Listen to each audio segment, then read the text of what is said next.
L'apôtre Paul savait que Jésus avait promis à ses disciples d'être avec eux tous les jours et que sa grâce était sans cesse à l'œuvre et qu'en lui, cette grâce était puissante et féconde. C'est elle qui animait sa foi et son espérance. C'est elle qui soutenait son dévouement missionnaire. Et c'est encore elle dont il reconnaissait l'action transformant le cœur et la vie de tous ceux, de toutes celles qui accueillaient l'évangile du Christ dans la confiance et la joie.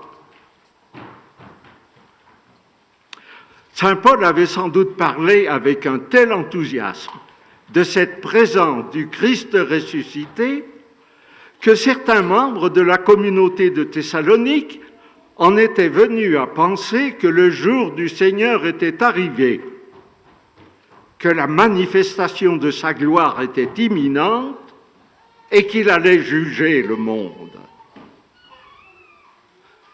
Paul réagit. Il dénonce une interprétation abusive de ces paroles. N'allez pas perdre la tête, ne vous laissez pas effrayer, ne laissez personne vous égarer d'aucune manière. Chers frères et sœurs, cette parole s'adresse à nous aujourd'hui. Ne nous laissons pas effrayer, ne laissons personne nous égarer, d'aucune manière. Aujourd'hui, ce qui inspire les prophètes de malheur de notre temps, c'est la peur de la contagion de la folie meurtrière du terrorisme. Ce sont les conséquences catastrophiques, effectivement, du réchauffement climatique. C'est le gonflement incontrôlable des flux migratoires. Mais face à de tels défis, face à de telles sources de peur, comment nous, chrétiens, allons-nous réagir? Qu'allons-nous faire? Eh bien, nous devons nous laisser instruire, réconforter, encourager par l'apôtre Saint Paul. Écoutons-le.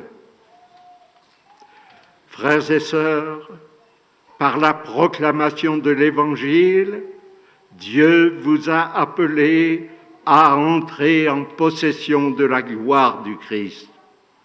Ainsi donc, tenez bon, gardez fermement ce qui vous a été enseigné, que notre Seigneur Jésus-Christ et Dieu, notre Père, vous affermissent en tout ce que vous pouvez faire et dire de bien.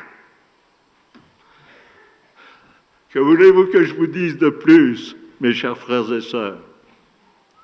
Nous sommes la postérité et les héritiers des apôtres et des martyrs, des pères de l'Église, des docteurs de la foi, des saintes et des saints qui ont témoigné à la face du monde de la vérité de l'Évangile.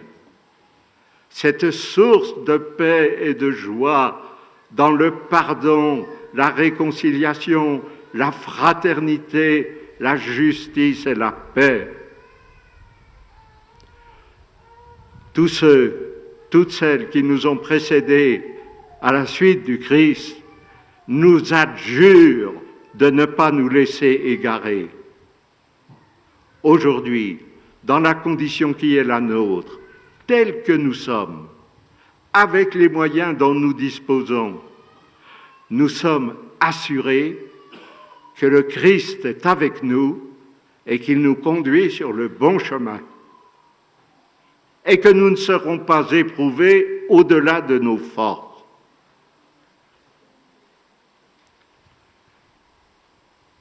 Nous ne pouvons pas oublier l'appel si souvent répété du pape Saint Jean-Paul II. N'ayez pas peur, ouvrez vos portes au Christ. Nous ne devons pas oublier l'avertissement solennel du pape Benoît XVI aux Journées mondiales de la jeunesse à Cologne. Ce dont le monde du troisième millénaire a le plus besoin, c'est de la sainteté des chrétiens. Ce dont le monde du troisième millénaire a le plus besoin, c'est de la sainteté des chrétiens.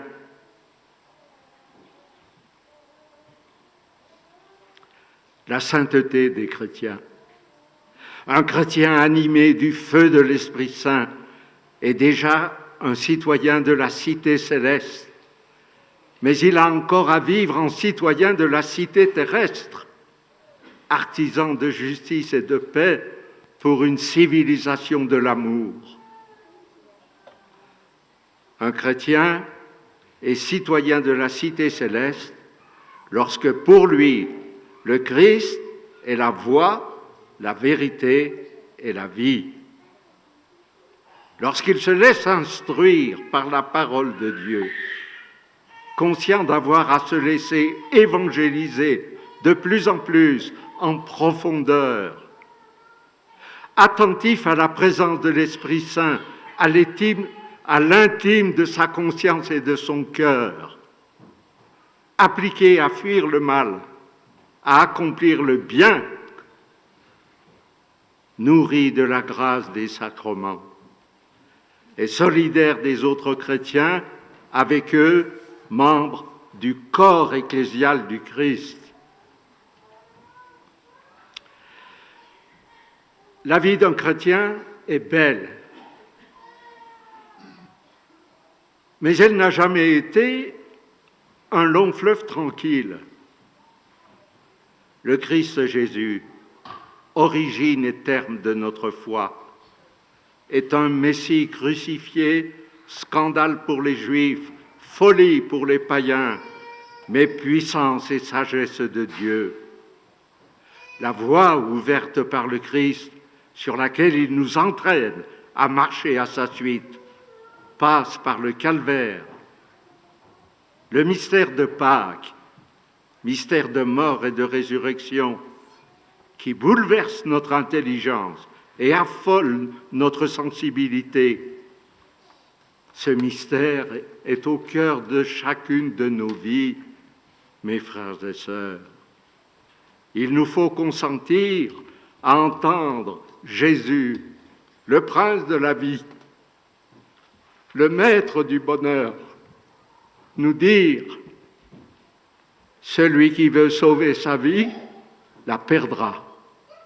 Mais celui qui perd sa vie à cause de moi, la trouvera. » Il nous faut donc consentir à servir, à donner notre vie avec le Christ, pour connaître la plénitude de vie dans le feu et la puissance de l'Esprit Saint. On a dit l'essentiel de la foi et de la vie des chrétiens quand on a dit que Dieu est amour et qu'il n'y a pas de plus grand amour que de donner sa vie pour ceux qu'on aime.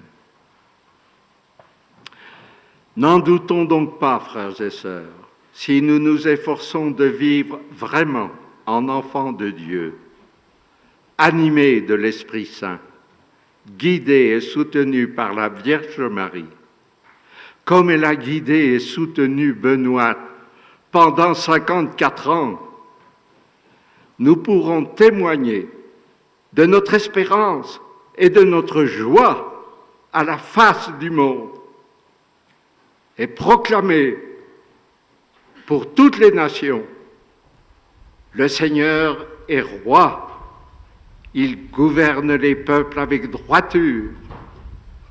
Joie au ciel, exulte la terre. Amen.